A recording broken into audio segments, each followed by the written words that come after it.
Hi and welcome to Looney's Reviews. Today I'll be reviewing the Hidizs H2 Lossless Bluetooth amp. It's a new Bluetooth receiver and amp from Hidizs, and to give a quick background, I got this device from Hidizs for free actually. So they were running a giveaway on their Instagram and I participated, and as it turns out I was one of the lucky winners and I won this device. Other people won the AP80 Pro and a pair of headphones that Hidizs just launched, I think, if I remember correctly. So they sent this to me absolutely free. I didn't pay for shipping, so zero cost to me. I just went to the post office and received it. So a big shout out to Hidizs for this. So it's very nice of them, and I'll attach links to their websites and to their Instagram account in the video description below. So yeah, onto the review. So normally I don't do unboxings. No, it's not really my thing, but I decided to try something different today, given the circumstances surrounding how I received this device were as well different. So as you can see, this is what the box looks like. It's matte finish. It has this sort of reflective multicolored sheen to the text, which I find very interesting. So that's what it looks like, the outside. So let me open this up, drum roll, and here we are. So we are greeted first by the device itself. I have unboxed this before, so this is not an unboxing, but I'm just giving you an idea what it actually looks like when you take this out for the first time. So let's put this aside, and to give an idea of what comes in the box, here we have the clip for attaching the device to your shirt, your trousers, wherever you want to attach it.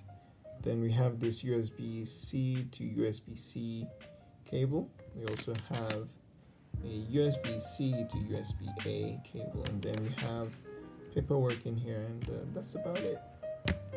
So that's a brief sort of unboxing, and this is the device itself. Let's get that out of here.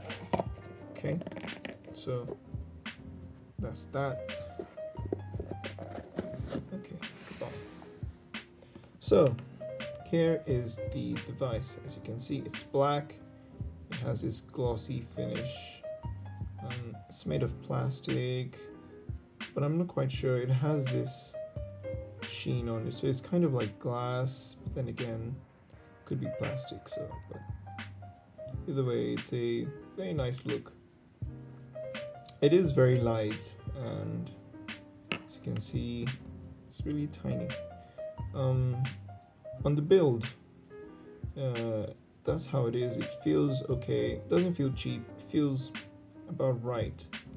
In terms of pricing, this actually costs $65. That's about 25,000 naira if you're going to pay for this on your own.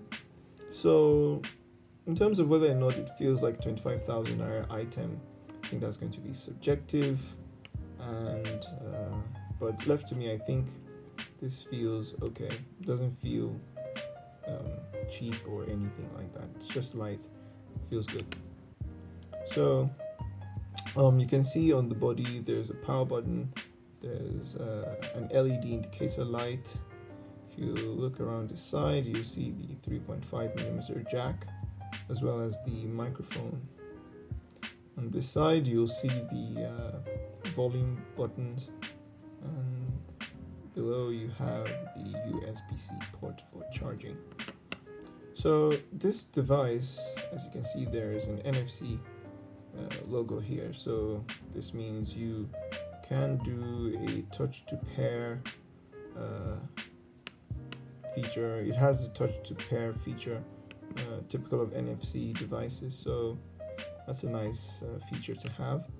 And other than that, to the internals, This device is equipped with a Qualcomm Bluetooth chip.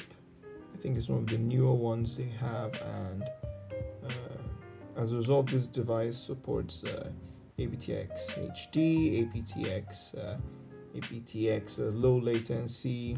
It also supports LDAC, ACC, the SBC, CVC, and Hidizs UAT Bluetooth codec. So this supports practically every imaginable codec you could want to throw at this thing, and you'd have no issues with that.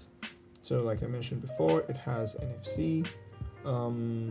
It also supports up to 24 bits of lossless music playback.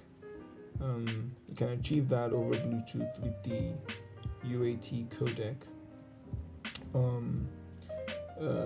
You get up to, in my experience, I get up to 5 to 6 hours of usage with this, at least over the standard Bluetooth connection, which is what I use most of the time, because I use this when I'm on the go.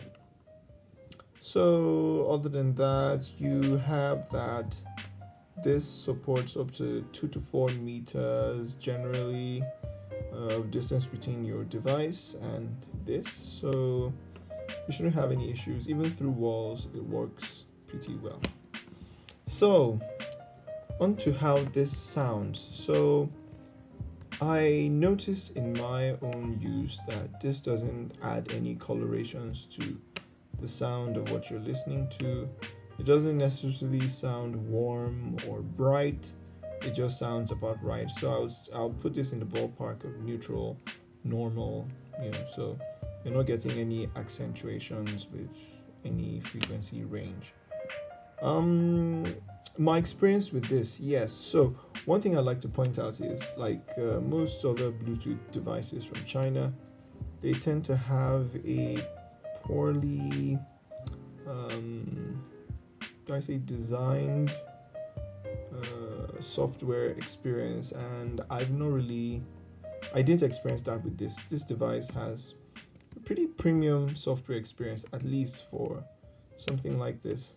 For example, the whole thing with the accent, with the voice prompts when you turn the device on, you're receiving a call, when the device is connected to your device, when this H2 is connected to your mobile device, like your phone or anything like that, you do get a prompt that, oh, the Bluetooth device is connected.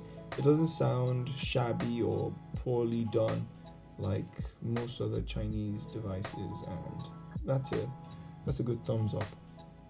In terms of battery life, you get up to about 5 to 6 hours on average. Sometimes I do get 4.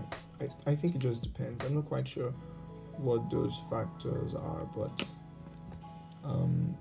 you will get 4 to 6 hours of usage from this. So now, an advantage of this sort of device, in case you don't already know this, is with the advent of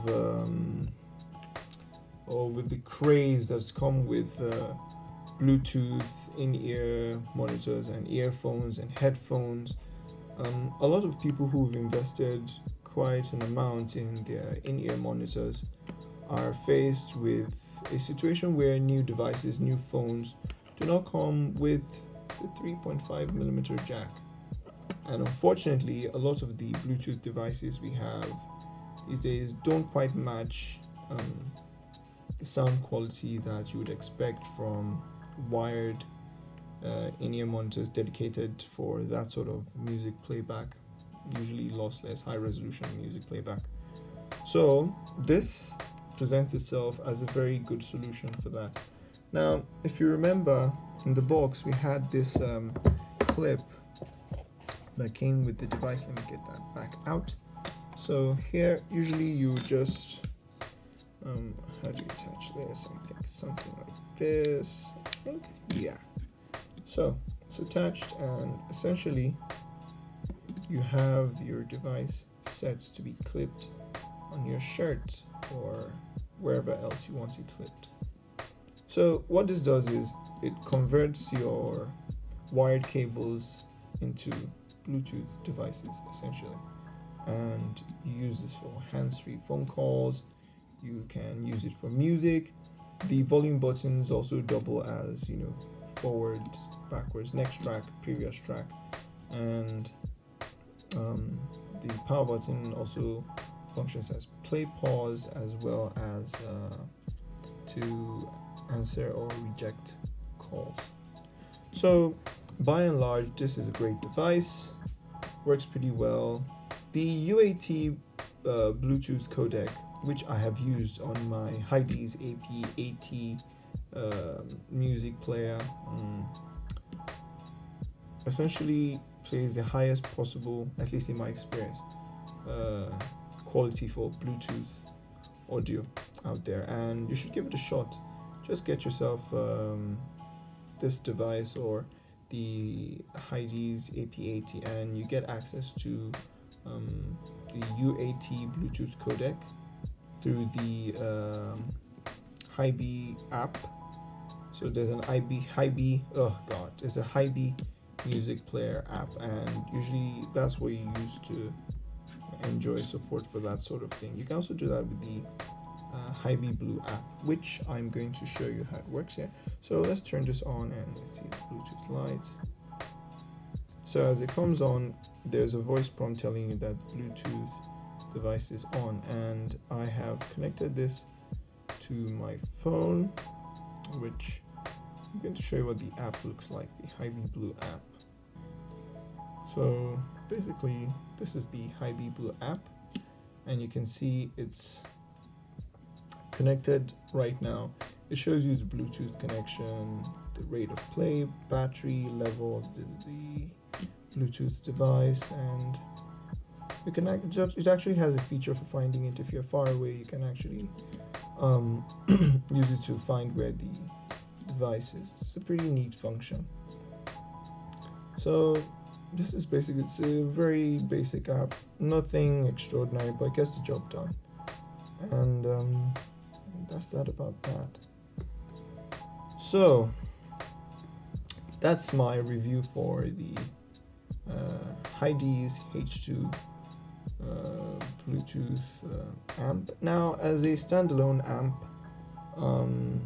this doesn't really work as great. Well, okay, I take that back. It works really well as an amp, but for higher powered devices, you shouldn't be looking here. This is primarily a Bluetooth device, and it's not really dedicated for amping. Now, because the power rating is about 8 milliwatts, it doesn't really power, you know, bigger headsets or very demanding ones. So keep that in mind, and you would likely want to stick with Bluetooth and with lower powered headsets or in-ear monitors. Now, just to give you an idea how small this is, just take a look at this. It's really tiny with all those Bluetooth codecs and all that. So you can keep this on you with little fuss. It's not going to be so obvious, and keep it in your pocket and just get around using it as a Bluetooth device. Look at my fingers, it's really tiny. So a very capable device. I highly recommend this. You can give this a go. I'll attach the links. So don't forget to like the video, share, subscribe to my channel. Really appreciate it, and that's about that. Thank you.